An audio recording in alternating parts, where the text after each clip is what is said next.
আমার এমএলএ ল্যাডের টাকাটা কোথায় কি কি কাজের জন্য বলেছিলাম, কি কি কাজ হয়েছে, আমি আমার নিজের টাকা থেকে ভাঙড়ের মানুষদেরকে শিক্ষা, স্বাস্থ্য, কর্মসংস্থানের জন্য কি কি সহযোগিতা করার জন্য দিয়েছি, সেটাও আমি টোটাল একটা লিফলেট আকারে করে আমি চেষ্টা করব ভাঙড়ের প্রতিটা বাড়িতে বাড়িতে পৌঁছে দেওয়ার জন্য।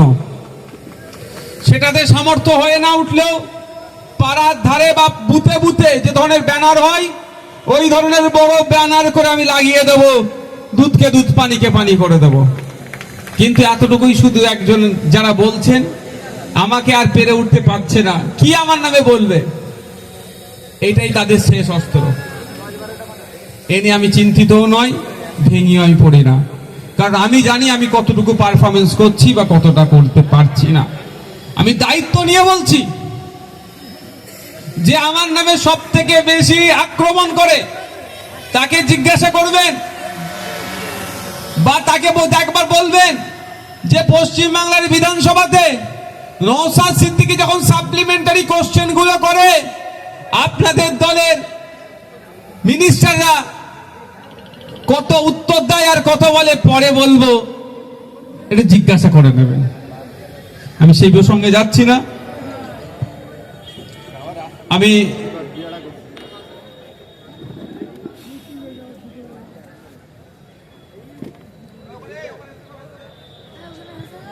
হ্যাঁ আচ্ছা আচ্ছা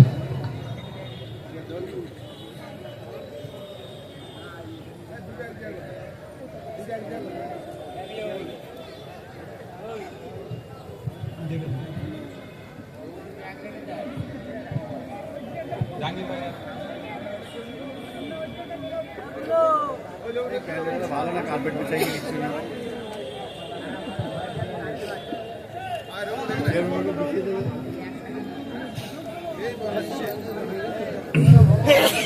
আমার এখানে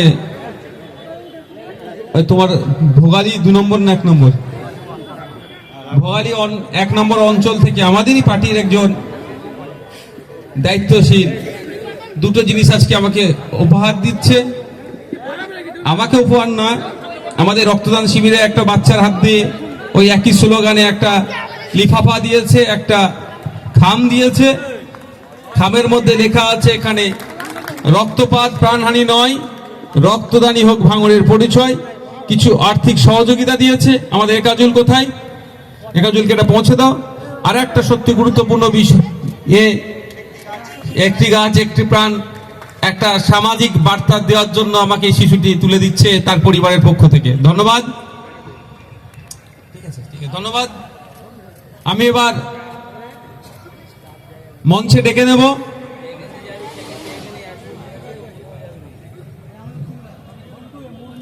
মঞ্চে ডেকে নিচ্ছি আমাদের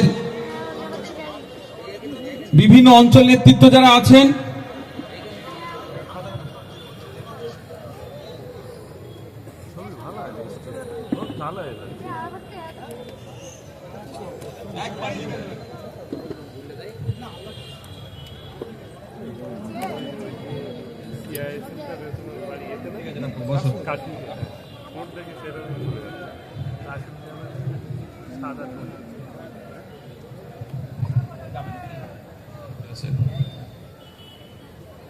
বন্ধুগণ, আমাদের বিশ্ববিদ্যালয় আপনাদের সামনে মূল্যবান বক্তব্য রাখবে। তার আগে আমাদের অঞ্চল নেতৃত্বরাও কিছু কিছু করে আপনাদেরকে বলবে। আমি এখন মঞ্চে ডেকে নেব আমাদের জাগলগাছি অঞ্চল থেকে ফিরোজকে। ফিরোজ এখানে আছে?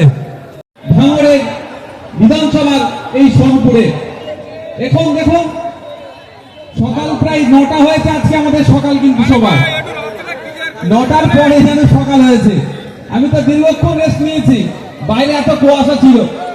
যত বেলা গড়াচ্ছে তত মানুষের উপস্থিতি বাড়ছে। শুধু এখানে উপস্থিতি নয়, রীতিমতো লাইন দিচ্ছে, তাড়াহুড়ো করছে কে আগে রক্ত দেবে।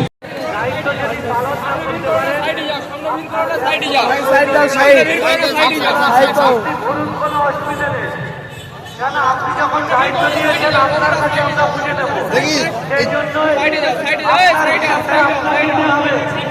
এই কথাটা মাথায় রেখে তারপরে আপনার কাছেই আমরা যাবো। তাই এখনো পর্যন্ত বিশেষ করে পশ্চিম সাইডে যে গেটগুলো আছে সেই গেটে যে ভলেন্টিয়াররা দায়িত্ব নিয়েছিলেন আমরা লোকেরা সাকসেস করার জন্য যে দায়িত্ব আপনি নিয়েছিলেন আপনি দায়িত্ব পালন করুন।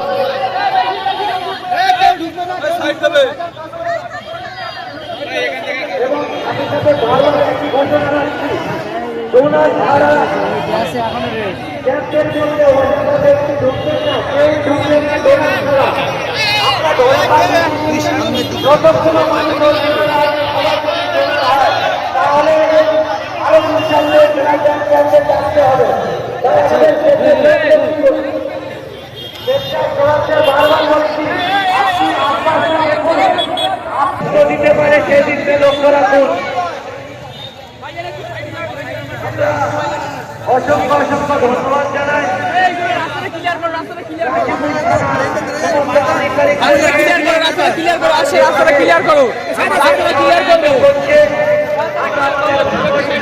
কমিটির তরফ থেকে তাদেরকে ধন্যবাদ জানাই। এখন আমরা বক্তব্য রাখার জন্য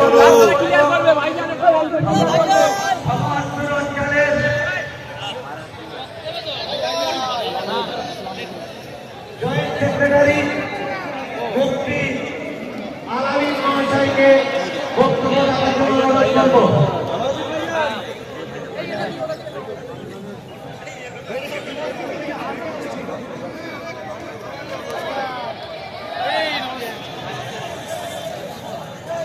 রক্তদান জীবনদান, রক্তের দায়ে রক্ত পেলাম, এগিয়ে আসুন রক্তদানে, অচেতন রক্তদান।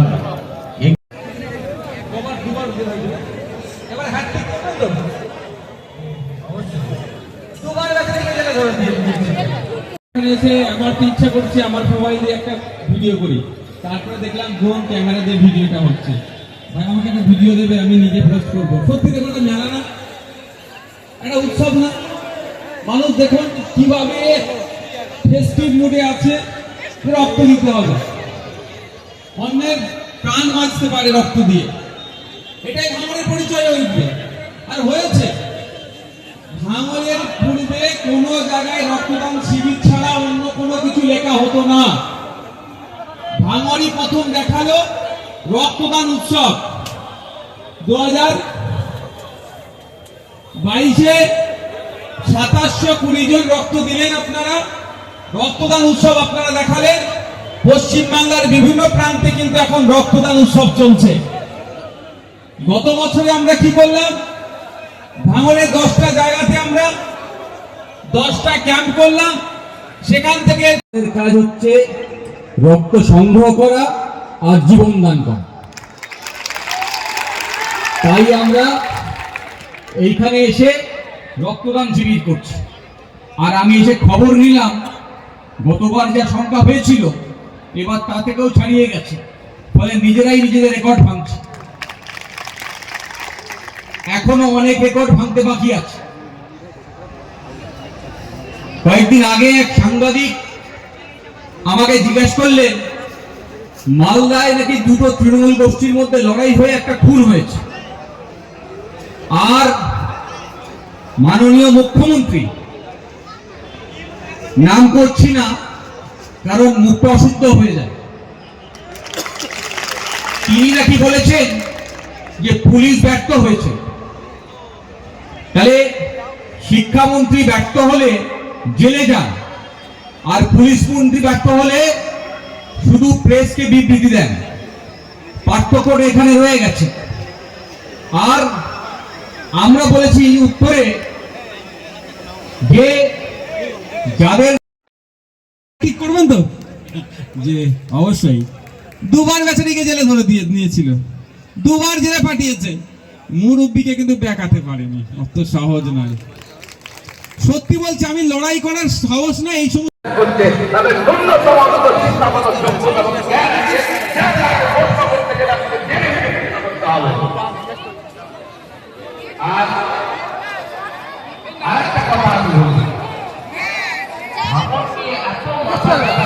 পিস কিপিং ফোর্স পাঠাতে হবে, শান্তি রক্ষা বাহিনী পাঠাতে হবে বাংলাদেশে। আমার মনে হয় মমতা ব্যানার্জি পশ্চিম বাংলার হিন্দু ভোটের দিকে এখন টার্গেট হয়েছে। পশ্চিম বাংলার মুসলমান ভোটদের পকেটে ঢুকিয়ে দিয়েছে বিজেপির ভয় দেখিয়ে।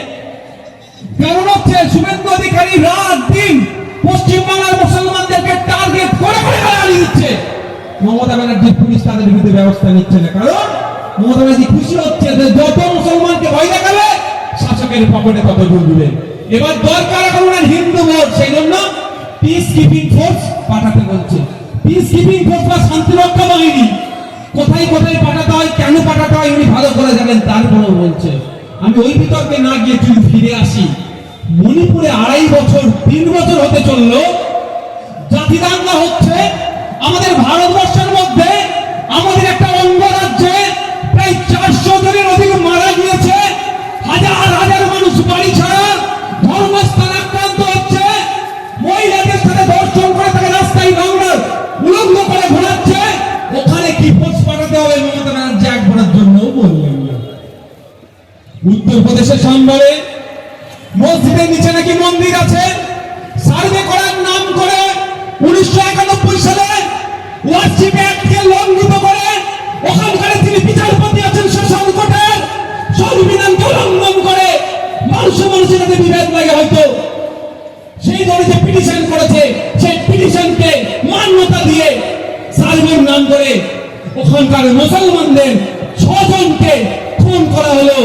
ওইখানে কোন ফোর্স পাঠাবে মমতা ব্যানার্জি একবারের জন্য বললেন না। আমরা তো আশা করবো নাকি যদি বাংলাদেশে ফোর্স পাঠানোর কথা বলে, আমাদের অঙ্গরাজ্যের ফোর্স পাঠানোর কথা তো তিনি বলবেন, উনি বললেন না। উত্তরাখণ্ডে দেখুন, ছত্তিশগড়ে দেখুন, আদি দলিত হওয়ার জন্য উত্তরপ্রদেশে বাইক চালিয়ে গিয়ে চলে গিয়েছিল একটা দুই অপরাধ, ওখানে দলিতকে পিটিয়েছে। ওখানে কোন ফোর্স পাঠানো দরকার উত্তরপ্রদেশে? ওখানে দলিতদের উপর অত্যাচার বন্ধ করার জন্য, মধ্যপ্রদেশে আদিবাসীদের উপর অত্যাচার বন্ধ করার জন্য, মাওবাদী থেকে দিয়ে আদিবাসীদেরকে হত্যা করে জমি জঙ্গলকে দখল করে নেওয়ার যে প্রচেষ্টা চলছে, এটাকে বন্ধ করার জন্য কোন ফোর্স মধ্যপ্রদেশে পাঠানো দরকার সেই নিয়ে তিনি একবারও বললেন না। এটা আমাদের একটু ভাবতে হবে। ভাবার সময় এসেছে। এতে এখানে 2026 করে অনেকে বললো, আরে 2026 পর্যন্ত বাঁচতে পারবো কি কেউ গ্যারান্টি নিতে পারবে ভাই? আমি 2026 নিয়ে ভাবি না, আমি এখন বেঁচে আছি, আমি এটা নিয়ে ভাববো। আপনারা আমাকে সুযোগ দিয়েছেন বলার, আমাকে পাওয়ার দিয়েছেন, আমার কণ্ঠটা বিধানসভার মধ্যে কেউ আটকাতে পারবে না। যতটুকু সুযোগ দিয়েছেন সব প্রশ্নটা আমি ঠিক করে এনজয় করবো এবং সেটা বাস্তবায়ন করবো। 2026-এ কে বাঁচবে কে মরবে কোনো গ্যারান্টি আছে? আমার তো বাংলাদেশ হুমকি দিচ্ছে, আমি বিশাল ভয় পেয়ে গেছি ভাই, কলকাতা নাকি দখল করে নেবে। এই নাটক হচ্ছে নাকি? বাংলাদেশে যে আর্মি আছে আমাদের রাজ্যে সিভিক ভলেন্টিয়ারের সমান। আর আমাদের দিক থেকে আবার কেউ চট্টগ্রাম দখল করে নেবে। এগুলো হচ্ছে কোন রাজ্যকেও দখল, কোন দেশকেও দখল করবে না ভাই। আমার আপনার মস্তিষ্ককে দখল করে এরা ক্ষমতার মসনদে থাকতে চাইছে। প্রয়োজনে তাদের সবজিকে, প্রয়োজনে তাদের উৎপাদিত ফসলকে তারা সংরক্ষণ করবে এবং যখন দাম পাবে সেটা মার্কেটে বিক্রি করবে। আজকে মাঠের ফসল মাটি নষ্ট হচ্ছে এই খালগুলোর সংস্কারের অভাবের জন্য। মাঝরাট গ্রামের মধ্য দিয়ে গিয়েছে, ওটা চন্ডিয়ারের ওপর দিয়ে চলে গিয়েছে।